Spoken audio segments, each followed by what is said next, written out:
The Mariners play Game 2 in Toronto in just 9 hours from now. Welcome to the Dom Skiing Channel, your one-stop shop for the Mariners storylines on Seattle's minds. It is currently 5:07 a.m. I cannot sleep. I mean, I tried. I put on, I'm telling you right now, I got my JP PJs on. If you guys remember what the JP PJs, right?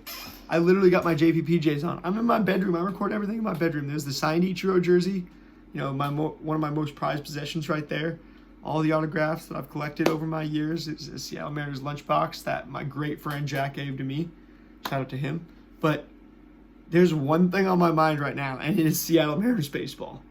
I just can't get my mind off of this. I can't sleep. I'm going to bring you guys the pregame right now because all I'm thinking about is how is Logan going to attack the right-handers in this lineup? How is he going to attack the left-handers in this lineup? And are we going to get Emerson Hancock piggybacking him if the pitch count, if he runs into any trouble with the pitch count or anything? And man, the Blue Jays are starting Trey Yesavage on the other side, who had an amazing game against the Yankees in the ALDS. Set some sort of, I think he had 11 strikeouts in 5 innings. I gotta go back and look. But, it's funny because I don't really do tons of research before I start these videos because I want to get you guys the most honest opinion. I do some, but mostly I watch the film and then I come back here and I look at the stats with you guys. And man, Trey Yesavage, he literally 1-0, appeared in 3 games and started all 3 of them in the regular season this year. 3.21 ERA. We go look at the expected ERA, 4.16. Can the Mariners be the team in the playoffs that forces that ERA to normalize? Because the Yankees weren't. And obviously Yankee Stadium, hitter's ballpark. But you go look at Trey Yesavage and his splits versus lefties, a 1 whip versus righties, a 2.2 whip. So our righties are just going to have to carry this game for us. You got guys like, Julio. This is a huge Julio spot. Cal going to be hitting from the right side against Trey Yesavage. You got,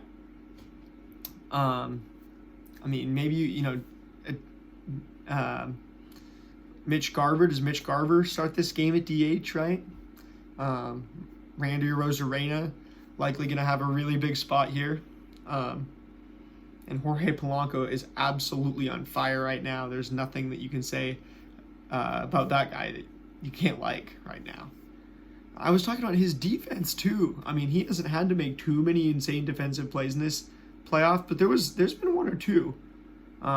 There was one in the 15-inning game on Friday where it's getting down that first base line, very similar to kind of the angle that he hit it at today to score our 3rd run. And but it was kind of a line drive, or it might have been a bouncing ball.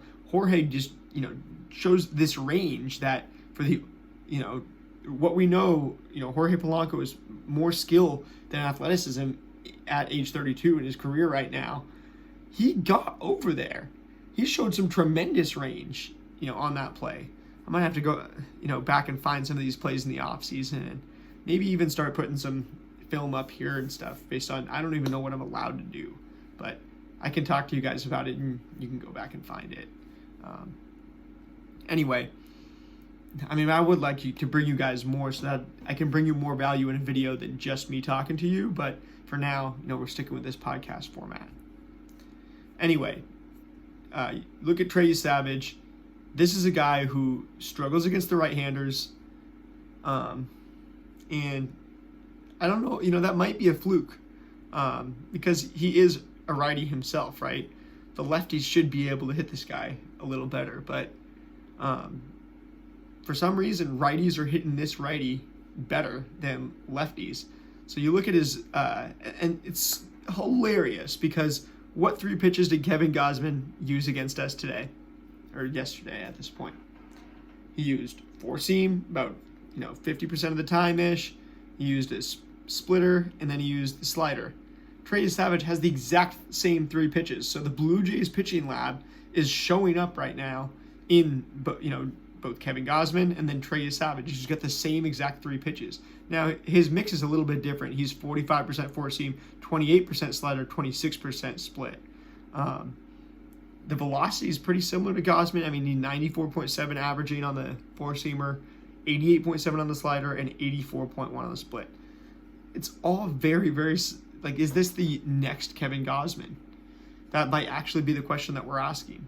Then you look at any other spots where you can do damage to him. There's nothing really as significant as the fact that righties off of this righty are doing very, very well. And it's also because if we look at his pitch mix or his 2025 movement profile on Baseball Savant, everything ends up in the top right quadrant of the zone, which is exactly where if you're a right-hander and you're swinging like that, right, your bat is going to be in the top right part of the zone. That's exactly where his pitches are ending up, just based on their movement profiles. So it looks, I mean, his pitches are literally curving back into the bats of right-handers. And forgive me if I'm saying something that's absolutely out of bounds here, but that's what this data is telling me. And I mean, beyond that, right, he's excellent at getting guys to whiff. Gets the high strikeout rate. But he also walks a ton of guys. So this is the perfect game to go 1-0 every pitch. You go with a righty-heavy lineup. I mean, maybe this is an Eugenio Suarez spot. Does Trey Yesavage give up loud contact? Let's see. Yeah, he gives up super-duper loud contact. Really low percentile hard hit rate at 61.5% in limited sample size.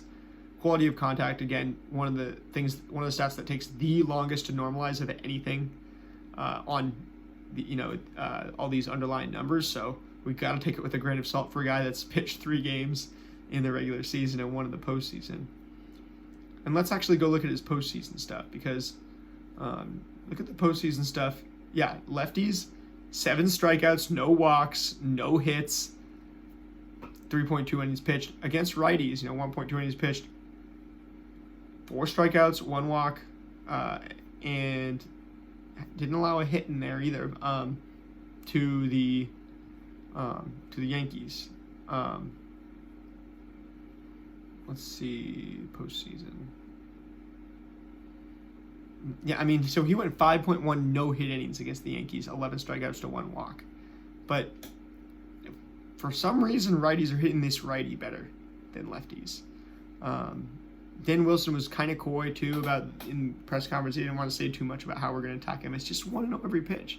And even you'll see Julio in that kind of, where they're coming into the locker room or whatever, coming up those stairs. Julio says, hey, 1-0 every game, or 1 game at a time.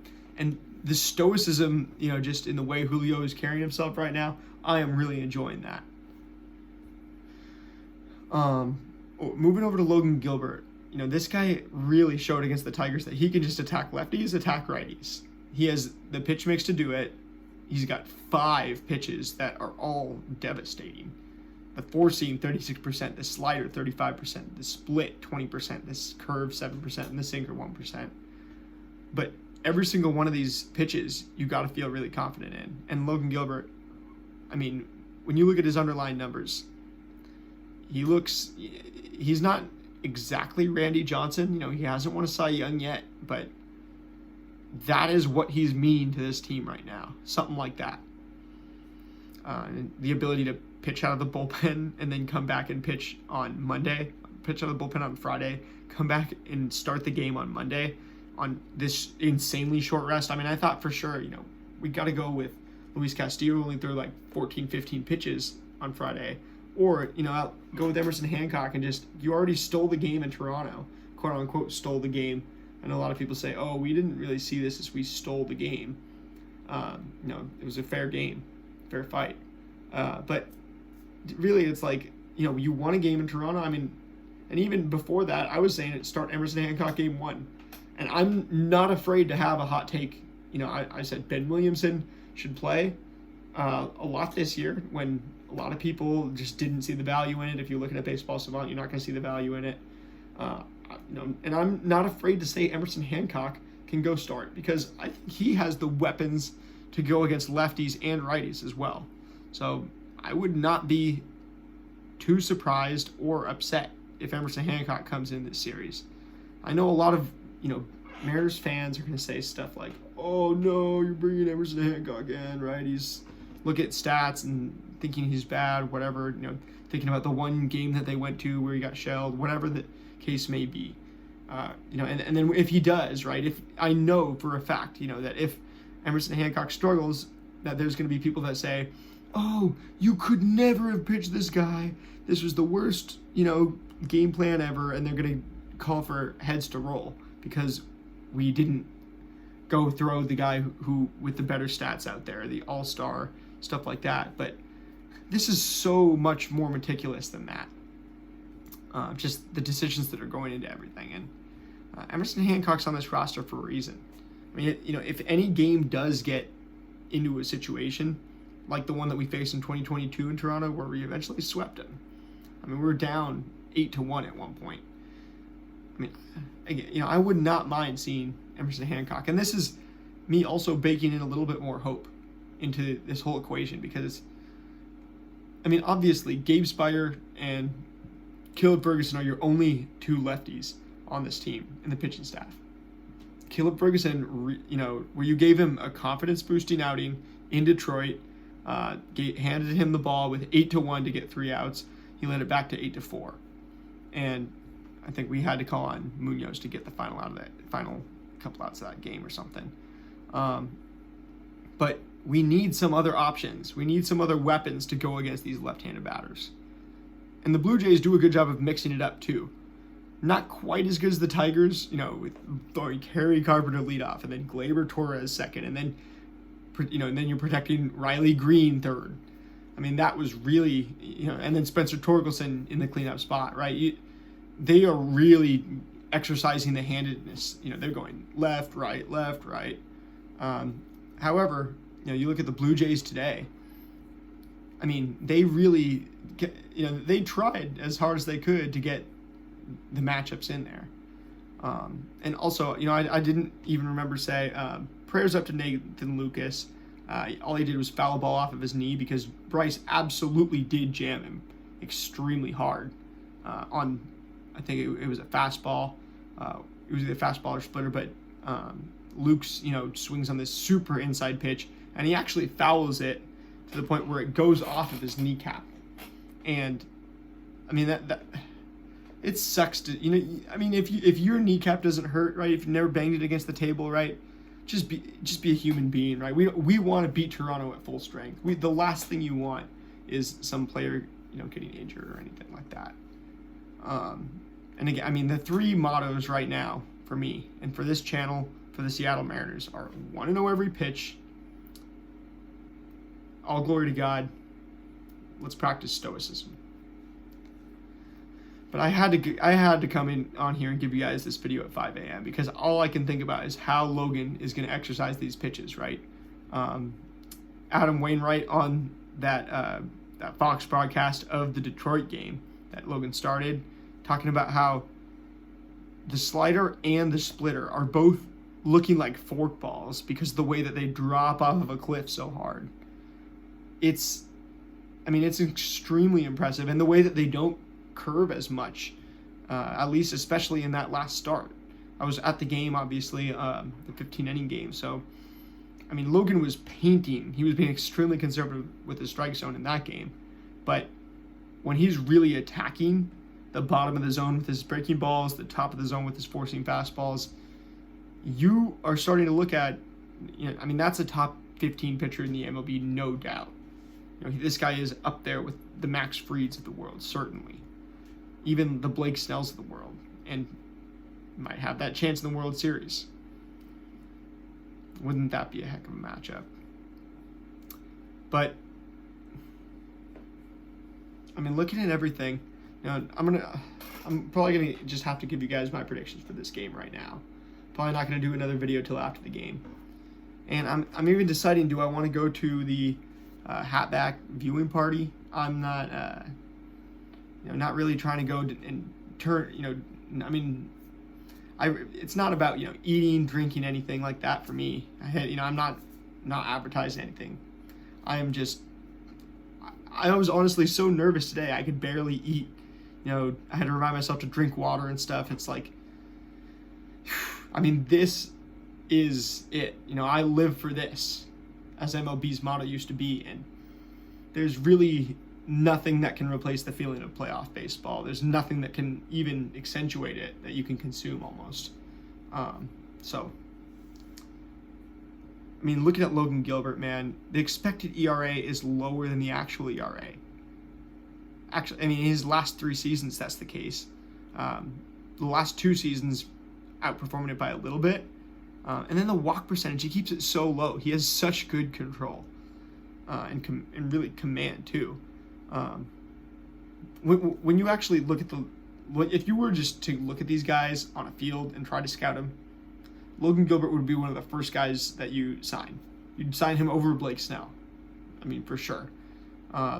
You might even sign him over Brian Wu, because Brian Wu, that fastball that moves horizontally is absolutely disgusting. He is an absolute menacing 4 or 5 pitch mix depending on the night. And he does such a good job at both racking up the swinging strikes and racking up ground ball outs and fly ball outs, because of that horizontal movement on his pitches, because of the way that he has his arm slot really to the side and stuff. But Logan Gilbert, man, the way that this guy just comes over, he's kind of more over the top, I'd say, even, especially in that last start against Detroit, where he's forking his slider and splitter, where it's just almost like a changeup in a way. I don't think that the Blue Jays are going to have a fun time with that. I think he's going to attack the lefties and the righties so well that I don't think the handedness in the Blue Jays lineup is going to matter against Logan Gilbert. That's my bold take, which is very specific, and I could claim to be right or claim to be wrong either way. But it's more about, what are we actually looking at than, that's a much more solidified prediction for you guys to look at, for me to look at during the game, than, what's the score going to be? Who's going to homer? With that being said, Cal did homer today. I picked Canzone because the matchup made sense, but obviously he didn't. I'm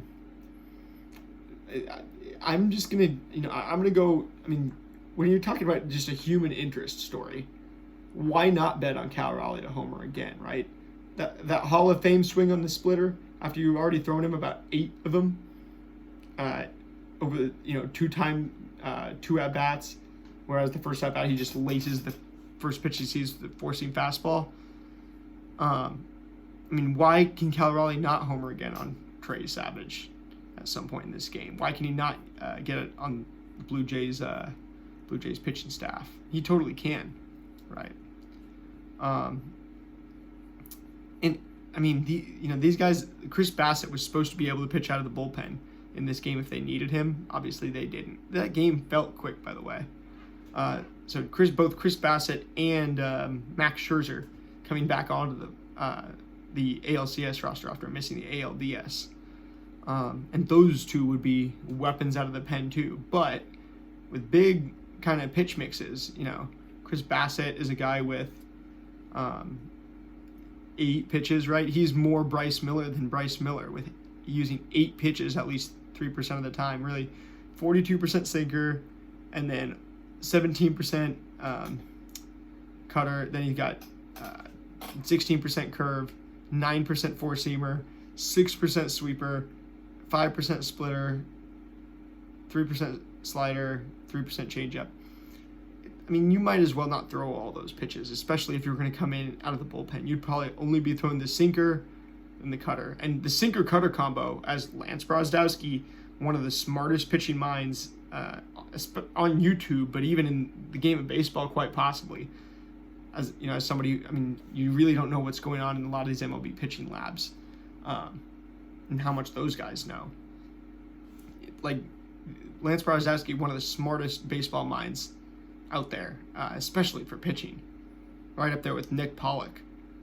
Those two probably would be my 2 favorite media sources to listen to on pitching. And when you've got this many weapons, right, it's like, but anyway, Lance Brozdowski, sinker-cutter combo has been resurgent in MLB this year.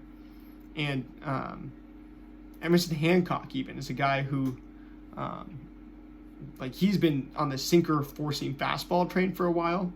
But I think if he were to start working in the cutter, that might be a great thing for him too, even though it's a little bit off topic. And why are we talking about Emerson Hancock so much? Because we're looking at what might actually happen. And there's so much analysis out there on different things that could happen. None of us know what's going to happen. I take the year right there. Got to be a little bit funny.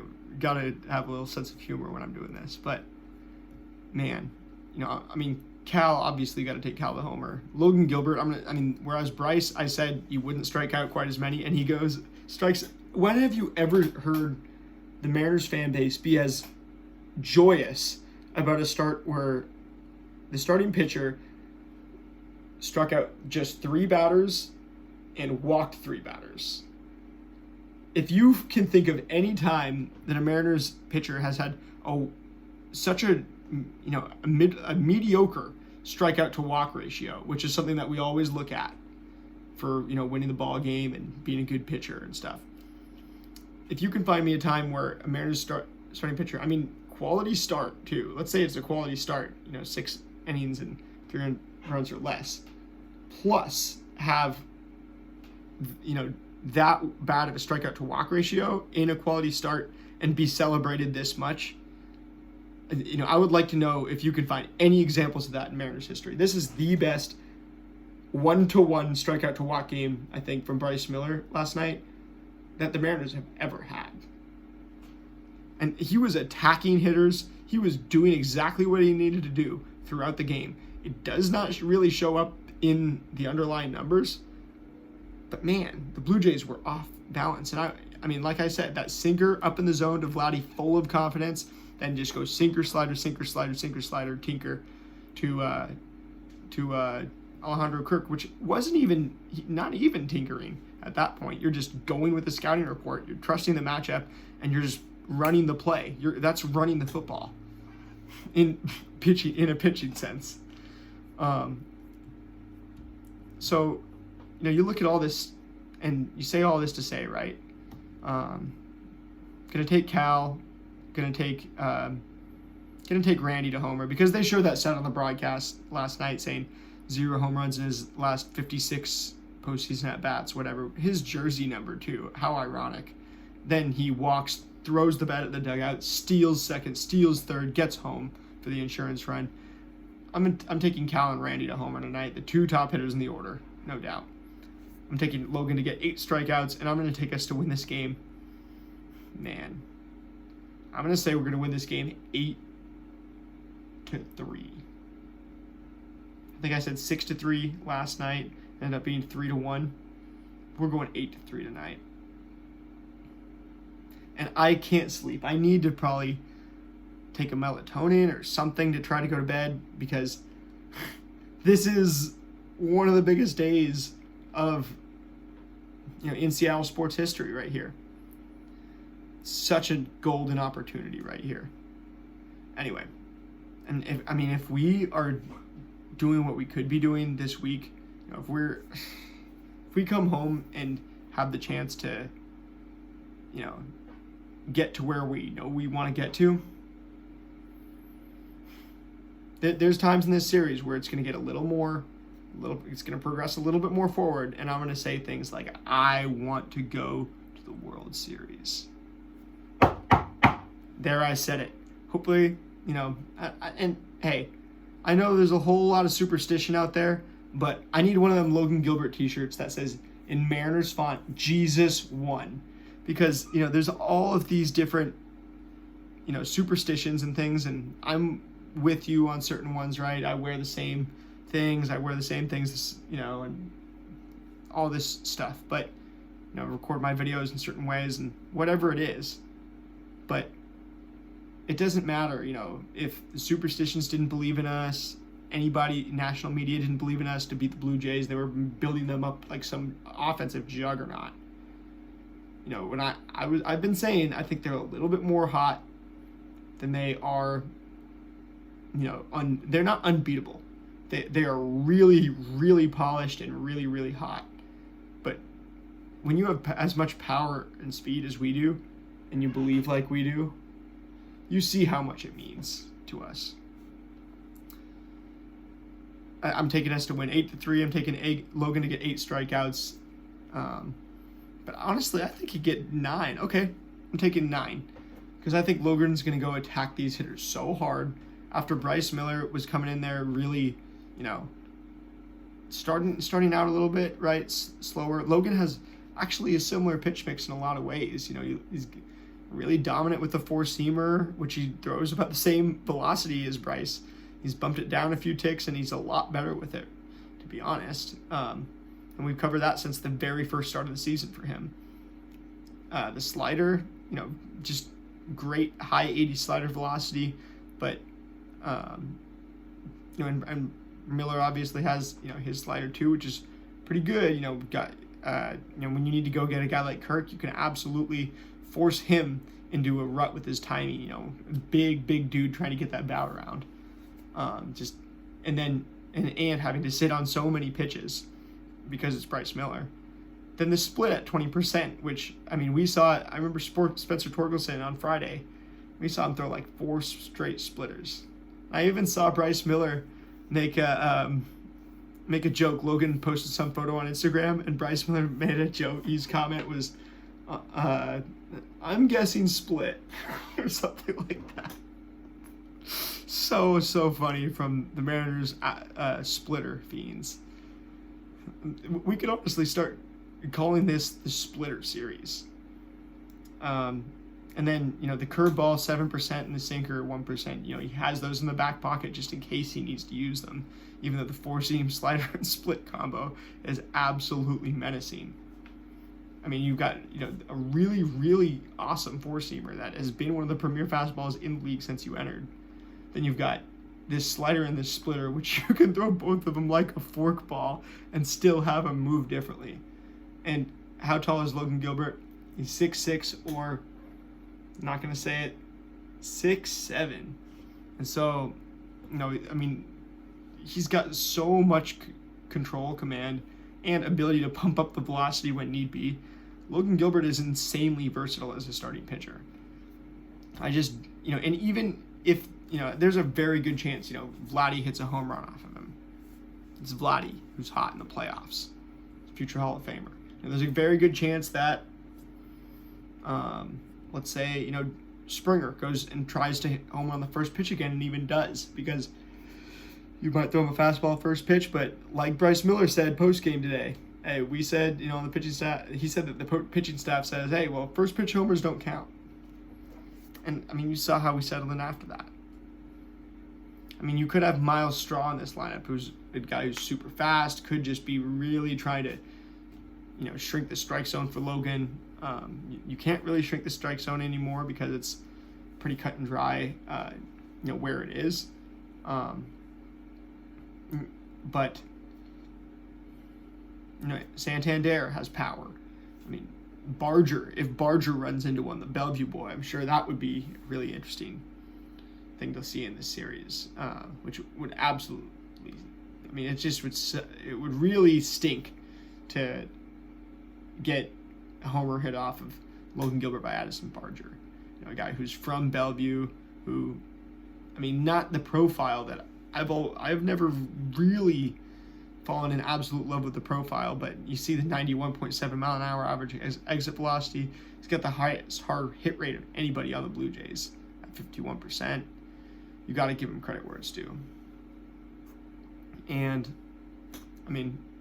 you guys got my predictions. Logan 9 strikeouts, Randy and Cal a homer, and 8-3 final score. With that being said, I might even try to let me know in the comments down below if you'd like this. I might try to record my reactions to things during the game, because my texts are just filled up with, what I'm thinking during the game, what I'm seeing during the game, and maybe, I record clips during the game and put them together after the game and it tells the story. I could still even do possibly, a pregame and a postgame and have a game video in between. That might be a little much though. at that point, maybe I would just make that the game video, do a pregame and make that kind of the game video, and even maybe do a post-game that, went in the pregame the following day, something like that, like I have been doing all year. So we might try that tomorrow. Whatever it is, let me know in the comments. Has there ever been another start that you remember? 1 strikeout to walk, 1 walk ratio that has been celebrated as much as this. In the history of the Seattle Mariners, or for that matter, on any team, because I can't think of one, and it's extremely rare. That being said, I should go to bed. It's 5:37 now. I've been talking for 30 minutes to you guys, but this is October baseball. This is how it feels, and I could not be happier. Go ahead, if you like what you see here, subscribe, hit that notification bell so you can see my videos as soon as they upload. I'll be bringing you guys content all October long and beyond. This is becoming something that, I started it, didn't know exactly where it was going to go, but now we're seeing where it's going. So, again, going to close out with 1-0 every pitch, practice stoicism, control what we can control, and all glory to the man upstairs, God. Thank you guys for watching. I will see you guys tomorrow. Go M's.